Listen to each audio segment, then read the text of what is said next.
ವಿಶೇಷ ಕಾರ್ಯಕ್ರಮಕ್ಕೆ ಸ್ವಾಗತ. ನಾನು ಗುರುಪ್ರಸಾದ್.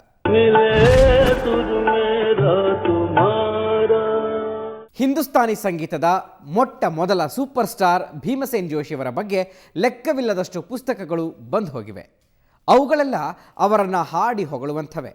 ಆದರೆ ಇನ್ನು ಕೆಲವೇ ದಿನಗಳಲ್ಲಿ ಪುಣೆಯಲ್ಲಿ ಬಿಡುಗಡೆಯಾಗಲಿರುವ ಒಂದು ಪುಸ್ತಕ ಅಂಥದ್ದಲ್ಲ. ಗಾಣಾರ್ಯ ಚೇಪೋರ್ ಅಂತ ಅದರ ಹೆಸರು. ಮರಾಠಿ ಪುಸ್ತಕ. ಹಾಡುವವನ ಹುಡುಗ ಅಂತ ಅದರ ಕನ್ನಡ ಭಾವಾರ್ಥ. ಬರೆದಿರುವವರು ರಾಘವೇಂದ್ರ ಜೋಶಿ. ಹಾಗೆ ನೋಡಿದ್ರೆ ಅವರು ಭೀಮಸೇನ ಜೋಶಿಯವರ ಹಿರಿಯ ಮಗ. ಆದರೆ ಮಗ ಅನ್ನಿಸಿಕೊಳ್ಳಲಿಲ್ಲ ಅನ್ನೋ ಸಂಕಟದಲ್ಲಿ ಹಾಡುವವನ ಹುಡುಗ ಅಂತ ಪುಸ್ತಕ ಬರೆದಿದ್ದಾರೆ.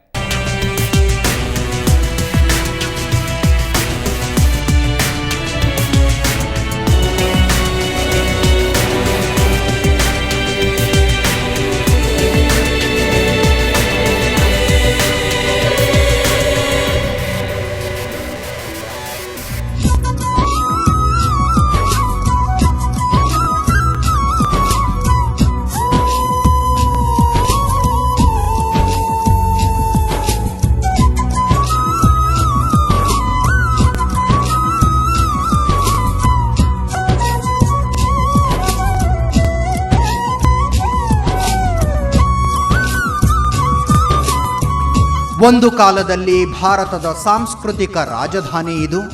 ಇಲ್ಲಿಗೆ ಭೀಮಸೇನ್ ಜೋಶಿ ಬಂದದ್ದು ಸಹಜ. ಇಲ್ಲೇ ನೆಲೆ ನಿಂತು ಇಲ್ಲಿಯವರೇ ಆಗಿ ಹೋದದ್ದು ಸಹಜ. ಮರ ಎಷ್ಟೇ ಎತ್ತರ ಬೆಳೆದ್ರೂ ಬೇರು ಭೂಮಿಯಲ್ಲೇ ಇರೋ ಹಾಗೆ ಕನ್ನಡದ ಮಣ್ಣನ್ನ ಮರೀಲಿಲ್ಲ ಪಂಡಿತ್ಜಿ. ಆದ್ರೆ ಕನ್ನಡದ ಹೆಂಡತಿಯನ್ನ ಮರೆತು ಮರಾಠಿ ಪತ್ನಿಯನ್ನ ಅಪ್ಕೊಂಡು ಬಿಟ್ರ. ಮೊದಲ ಹೆಂಡತಿಯ ಮಕ್ಕಳಿಗೆ ಮೋಸ ಮಾಡಿ ಎರಡನೇ ಹೆಂಡತಿಯ ಮಕ್ಕಳನ್ನ ಉಪ್ಪರಿಗೆಗೆ ಹತ್ಸಿದ್ರ. ಮನಸ್ಸಿನ ತುಂಬಾ ಪ್ರಶ್ನೆಗಳನ್ನಿಟ್ಕೊಂಡು ಪುಣೆಗೆ ಬಂದಿದ್ದಾಯ್ತು.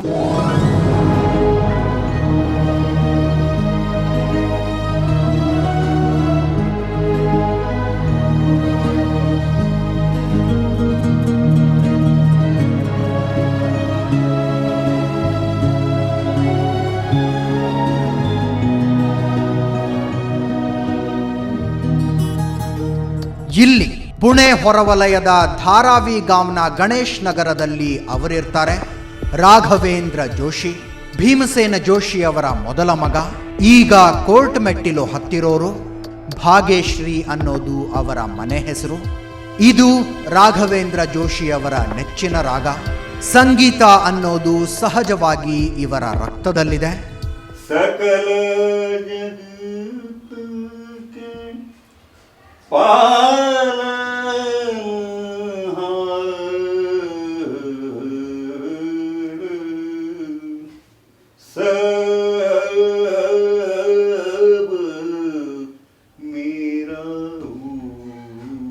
सब मेरा ओ सकल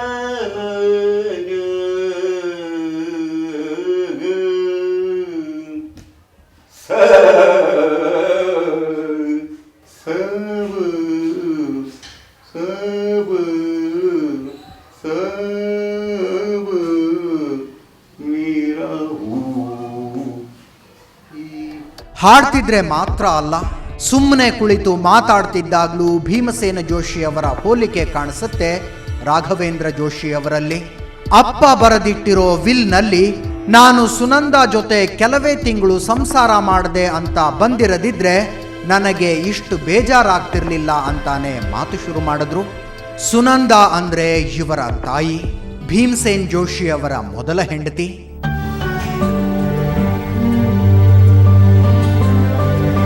ಕೆಲವೇ ತಿಂಗಳು ಸಂಸಾರ ಮಾಡಿದೆ ಅಂತ ವಿಲ್ನಲ್ಲಿ ದಾಖಲಾಗಿರೋ ಸಾಲು ನನ್ನ ತಾಯಿ ಮತ್ತು ಆಕೆಯ 3 ಮಕ್ಕಳಿಗೆ ಆದ ಅವಮಾನ ಅಂದ್ಕೊಂಡು ಹೋರಾಟಕ್ಕೆ ನಿಂತಿದ್ದಾರೆ. ಜಗತ್ತಿನ ಪಾಲಿನ ಭೀಮಸೇನ್ ಜೋಶಿ, ಇವರ ಪಾಲಿಗೆ ಭೀಮಣ್ಣ. ನೇರವಾಗಿ ಆ ವಿಲ್ ಮತ್ತು ಅದಕ್ಕೆ ಸಂಬಂಧಿಸಿದ ವಿಷಯಕ್ಕೆ ಬರೋದಕ್ಕಿಂತ ಮುಂಚೆ ಒಂದು ಸಲ ಸುಮ್ಮನೆ ಫ್ಲಾಶ್ ಬ್ಯಾಕ್ಗೆ ಹೋದ್ರು. ಭೀಮಣ್ಣನ ಆಗನ್ ವಾತಾವರಣ ಆಗಿನ ಪರಿಸ್ಥಿತಿ ಅಂದ್ರೆ ತಂದೆ ಗುರಾಚಾರ್ಯ ಜೋಶಿ ವೇದವಿದ್ಯಾ ವಿಭೂಷಿತ್ ಮತ್ತು ಇಂಗ್ಲೀಷ್ನು MA BT. ಹೀಗಾಗಿ ಮನೆಯೊಳಗಿನ ವಾತಾವರಣ ಯಾವಾಗಲೂ ವಿದ್ವತ್ತಾಪೂರ್ಣ. ನಮ್ಮ ತಾಯನ್ಕ ಹೇಳ್ತಿದ್ಲು, ಸಣ್ಣಂದಿರ್ತಾಗ ಗುರಾಚಾರ ಮನೆಯೊಳಗೆ ಬಂದವರು ವಿದ್ವಾನ್ರು ಸಂಸ್ಕೃತದೊಳಗೆ ಒಬ್ಬರ ಜೋಡಿ ಮಾತಾಡ್ತಿದ್ರು. 8ನೇ ವರ್ಷನ ಭೀಮಣ್ಣಗೆ ತಂದೆ ಗುರಾಚಾರ್ಯ ಸಂಸ್ಕೃತದೊಳಗೆ ಪಾರಂಗತ ಮಾಡಿದ್ರದ್ದು. ಹೀಗಾಗಿ ಹೋಗ್ತಾ ನಡುತ್ತ ಬಟ್ ಹಿಡಿದು ನಡೆಯುವಾಗ ಕಲಿಸೋದಿದು ಗುರಾಚಾರ್ಯ ತಂದೆಗೆ ರೂಢಿ ಇತ್ತು. ಹೀಗಾಗಿ ಆ ವಯಸ್ಸಿನೊಳಗೆ ಸಂಸ್ಕಾರ ಹಿಂಗಾಗಿಬಿಟ್ಟು ಮತ್ತು ಆಗಿನ ವಾತಾವರಣ ಈಗೇನು ಭಕ್ತಿ ಇದರಲ್ಲೇ ತುಂಬಿದ್ದಿರ್ತದೆ. ಗದಗ ಜಿಲ್ಲೆಯ ಹೊಂಬಳದವರು ಭೀಮಸೇನ್ ಜೋಶಿ. ತಂದೆ ಗುರುರಾಜಾಚಾರ್ಯರು ವೇದವಿದ್ಯಾ ಪಾರಂಗತರು. ಭೀಮಸೇನರಿಗೆ 6 ಜನ ತಮ್ಮಂದ್ರು ತಂಗೀರು.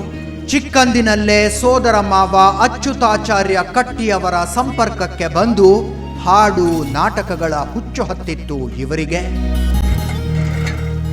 ಅಚ್ಯುತಾಚಾರ್ಯ ಕಟ್ಟಿ ಅಂದರೆ ಭೀಮಣ್ಣನ ಸೋದರ ಮಾವನು ನಾಟಕದೊಳಗೆ ಧೃತರಾಷ್ಟ್ರನ ಕೆಲಸ ಮಾಡ್ತಿದ್ದರು.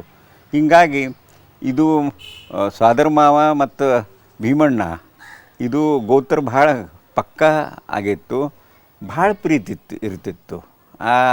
ಮತ್ತು ಭೀಮಣ್ಣನ ಫೇಸ್ ಕಟ್ಟದು ಎಲ್ಲ ಮಾರಿ ಮೇಲಿಂದ ಇದು ಸ್ವಲ್ಪ ಸೋದರ ಮಾವನ ಮೇಲೆ ಇದ್ದಾರಂತ ನಮ್ಮ ತಾಯಿ ಹೇಳ್ತೀವಿ. ಕಲಾದೊಳಗೆ ಹೋಗಿ ಹಾಡಿನವ್ರು ಆಗಿ ಯಾರೇ ರೊಕ್ಕ ಗಳಿಸಿ ದೊಡ್ಡವ್ರು ಆಗ್ತಾರೆ, ಇದು ಉದಾಹರಣೆ ಇರಲಿಲ್ಲ ಆಗಿನ ಕಾಲ. ಅಂಥ ವೇಳೆಗೆ ಸಣ್ಣಂದಿರ್ತ ಭೀಮಣ್ಣಗೆ ಇದರಿಂದ ದೂರ ಸರಿಸಿ ಅವರು ವಿದ್ಯಾಭ್ಯಾಸಕ್ಕೆ ಹತ್ತಬೇಕು ಅಂತ ಗುರಾಚಾರ್ಯ ಜೋಶಿಯವರು ತಂದೆ ರಗಡ ಪ್ರಯತ್ನ ಮಾಡಿದರು. ಯಾಕಂದರೆ ಅವರು ಸ್ವತಃ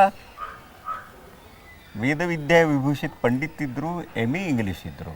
ಇಂಥದ್ರೊಳಗೆ ಈ ಹಿರಿಯ ಮಗ ನನ್ನ ಅವ್ರ ಸೋದರ ಮಾವ ಅಂದ್ರೆ ನಮ್ಮ ಅಚ್ಯುತಾಚಾರ್ಯ ಕಟ್ಟಿ ಇವರು ಅವ್ರ ಸಂಗತಿಗೆ ಹತ್ತಿ ಇವ ನಾಟಕ ಈ ಹಾಡು ಇದರೊಳಗಿಂದ ಕೆಡಿಸ್ತಾನಂತ ಅವ್ರಿಗೆ ಭಾಳ ಅವ್ರ ಸಂಗತಿ ಮಾತಾಡ್ತಿದ್ದಿಲ್ಲ. ಶಾಲೆಗೆ ಸೇರಿಸಿದ್ರು, ಕ್ಲಾಸ್ಗೆ ಹೋಗಿದ್ದು ಅಪರೂಪ.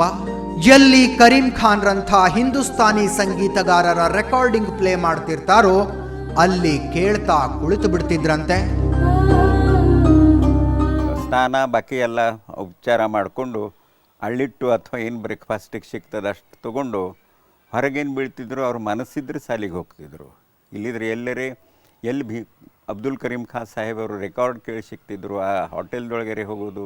ಎಲ್ಲಿ ಸಂಗೀತ ಎಲ್ಲೆಲ್ಲಿ ವಿಷಯ ಇರ್ತದೆ, ಬ್ಯಾಂಡ್ ಬಾರಿಸ್ತಿದ್ರೆ ಅಲ್ಲಿ ಹೋಗೋದು, ಇಲ್ಲಿದ್ರೆ ಎಲ್ಲರೂ ಹೋಗಿ ಗ್ರೌಂಡ್ ಮೇಲೆ ಆಡ್ಕೋತ ಕೂಡ್ಬಿಡೋದು ಹೇಳಿದರು. ಇವರು ಇಡೀ ದಿವಸ ಹೊರಗಿರ್ತಿದ್ರು. ರಾತ್ರಿ ಆದಮೇಲೆ ಹಿಂದಿಲ್ ಭಾಗದಲ್ಲೇ ಒಂದು ಸಣ್ಣ ಬಾವಿ ಮೇಲಿಂದ ಹಾರಿ ಒಳಗೆ ಬರ್ತಿದ್ರು. ತಾಯಿಗೆ ತಂದು ಹೇಳಿ ಇಟ್ಟಿರ್ತಿದ್ರು, ಇವ್ಗೆ ಏನಾದರೂ ಊಟಕ್ಕೆ ಕೊಡಬೇಡ್ರಿ ಅಂದರು. ಆಕಿ ಮಾತೃ ಹೃದಯದಿಂದ ಪ್ರೇಮರ್ಲೆ ತಾಟ ಮುಚ್ಚಿಟ್ಟಿರ್ತಿದ್ಲು, ಅದರೊಳಗೆ ಎಲ್ಲ ಬಡಿಸಿ ಅದು ಎಲ್ಲ ಪಟಕ್ಕನ ತಿಂದು ಊಟ ಮಾಡಿ ಎಲ್ಲ ತಮ್ಮಂದ್ರ ಮುಸುಗಿನೊಳಗೆ ಇವರು ಹೊಕ್ಕ ಬಿಡ್ತಿದ್ರು.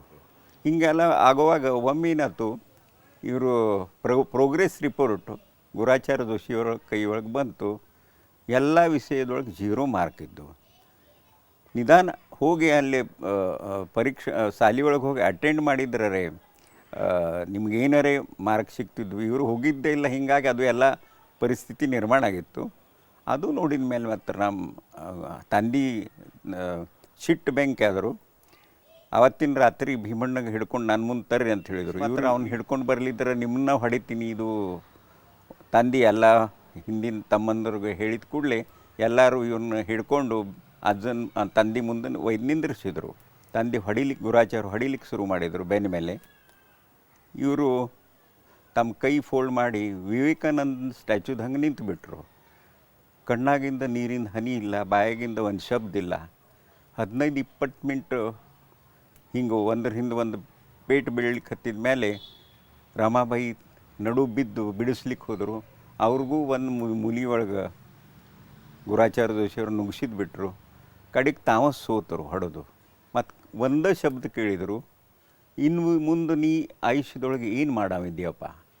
ಆವಾಗ ಮಾತ್ರ ಭೀಮಣ್ಣನ ಬಾಯಿಯಿಂದ ಒಂದು ಇದು ಬಂತು, ಶಬ್ದ ಬಂದು, ನಾ ಆಯುಷ್ಯ ತುಂಬೆ ಬರೇ ಹಾಡವ ಇದ್ದೀನಿ. ಆ ವಯಸ್ಸಿನಲ್ಲೇ ಅಂಥ ದೃಢ ನಿರ್ಧಾರ. ಸ್ಥಳೀಯ ಹಾಡುಗಾರರೊಬ್ಬರ ಬಳಿ ಸಂಗೀತ ಕಲಿಸೋದಕ್ಕೆ ಬಿಟ್ರು ತಂದೆ ಗುರುರಾಜಾಚಾರ್ಯರು. ಆದ್ರೆ ಅದು ಇವರಿಗೆ ಸಾಕಾಗಲಿಲ್ಲ. 11ನೇ ವಯಸ್ಸಿಗೆ ಗುರುವನ್ನ ಹುಡುಕಂದ್ರು. ಕುಂದಗೋಳದಲ್ಲಿ ಸವಾಯಿ ಗಂಧರ್ವರ ಮನೆ ಸೇರ್ಕೊಂಡ್ರು. ಅಕ್ಷರಶಃ ಆಳಿನಂತೆ ದುಡಿದು 2 ರಾಗ ಕಲ್ತ್ರು. ರೇಡಿಯೋ ಕಲಾವಿದ ಅನ್ನಿಸ್ಕೊಂಡ್ರು. ಅಷ್ಟೊತ್ತಿಗಾಗ್ಲೇ ವಯಸ್ಸು 20 ದಾಟಿತ್ತು. ಮನೆಯಲ್ಲಿ ಮದುವೆ ಮಾತುಕತೆ. ಸೋದರ ಮಾವ ಅಚ್ಯುತಾಚಾರ್ಯ ಕಟ್ಟಿಯವರ ಮಗಳು ಸುನಂದಾಳನ್ನ ಸೊಸೆ ಮಾಡಿಕೊಳ್ಳಬೇಕು ಅಂತ ನಿರ್ಧರಿಸಿದ್ರು ತಂದೆ. ಸ್ವತಃ ಭೀಮಸೇನ್ ಜೋಶಿ ಅವರೇ ಹೋಗಿ ಆಗಿನ್ನೂ 17ರ ವಯಸ್ಸಿನ ಸುನಂದಾಗೆ ಪ್ರಪೋಸ್ ಮಾಡಿದ್ರಂತೆ. ನಮ್ಮ ತಾಯಿ ಕಾಣಿಸ್ಲಿಕ್ಕೆ ಬಹಳ ರೂಪವಂತಿದ್ಲು. ವೈಜಯಂತಿ ಮಾಲ ಕ್ಯಾಂಪ್ ಇದ್ರೆ ಹೆಂಗೆ ಕಾಣಿಸ್ತಿದ್ಲು ಹಂಗೆ ನಮ್ಮ ತಾಯಿ ಕ್ಯಾಂಪಿದ್ಲು. ಆಕೆ ಕೂಲ ಕಾಲು ತನಕ ಕೂಲ್ ಬರ್ತಿದ್ದು. ಕಟ್ಟಿ ಮಂತಿಂದ ಜೀನ್ಸ್ ಹಾಕಿ ಒಳಗಿದ್ದು. ಹೀಗಾಗಿ ತ್ವಚಾ ಅದು ಎಲ್ಲ ರಾಜಕಾರಣದಿದ್ದು. ಮತ್ತು ಲಗ್ನ ಗೊತ್ತಾಗೋ ವೇಳಕ್ಕನ ಭೀಮಣ್ಣ ಒಮ್ಮೆ ತಾನ ಬಂದು ಭೇಟಿಯಾಗಿ ಸ್ನೋ ಪೌಡರ್ ಮತ್ತು ಚಿಕನ್ ಬ್ಲೌ ಪೀಸ್ ಕೈಯಾಗಿಟ್ಟು ನಂದಿ ನನ್ನ ಜೊತೆಗೆ ಲಗ್ನ ಮಾಡ್ಕೊ ಇಲ್ಲ ಅನ್ಬೇಡ ಅಂತ ಹೇಳಿದರು. ಯಾಕಂದ್ರೆ ಆ ಕಾಲಕ್ಕೆ ಹೆಂಡತಿ ಅಂತೇನು ಕಲ್ಪನಾ ಇರ್ತದೆ. ಆ ರೂಪ ಸಂಪದ ಎಲ್ಲ ದೇಹ ಮತ್ತು ಪರಿಚಿತ ಇದ್ದಿದ್ದು ಮಂದಿ ಬಳಗದೊಳಗೆ ಇತ್ತು. ಹೀಗಾಗಿ ಭಾಳ ಪ್ರೀತಿಲಿ ಲಗ್ನ ಆಗಿತ್ತು. ಸುನಂದಾರಿಗೆ ಆಗ ತಾನೇ 16 ತುಂಬಿ 17 ನಡೀತಿತ್ತು. 2 ಕಡೆಯವರು ಒಪ್ಪಿ ಮದುವೆ ನಿಶ್ಚಯಿಸಿದ್ರು. ಆದರೆ ಆಗ ಒಂದು ಪತ್ರ ಬಂದಿತ್ತು ಮನೆಗೆ.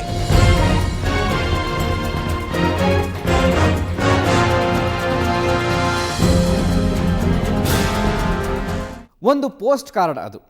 ವತ್ಸಲ ಮುಧೋಳ್ಕರ್ ಅನ್ನೋರು ಬರೆದಿದ್ದು. ನೀವು ನನ್ನನ್ನು ಮದುವೆ ಮಾಡ್ಕೊಳ್ತೀನಿ ಅಂತ ಮಾತು ಕೊಟ್ಟಿದ್ದೀರಲ್ಲ ಅಂತ ಬರೆಯಲಾಗಿತ್ತು ಅದರಲ್ಲಿ. ಆ ಪತ್ರ ಭೀಮಸೇನ ಜೋಶಿಯವರ ಮಾವ ಮತ್ತು ತಂದೆ ಇವರಿಬ್ಬರ ಗಮನಕ್ಕೂ ಬಂತು. ಆ ಪತ್ರಕ್ಕೂ ಇವತ್ತು ಎದ್ದಿರುವ ವಿವಾದಕ್ಕೂ ಸಂಬಂಧ ಇದೆ. ಒಂದು ಸಣ್ಣ ಬ್ರೇಕ್ನ ನಂತರ ಆ ವಿಷಯ ಹೇಳ್ತೀನಿ.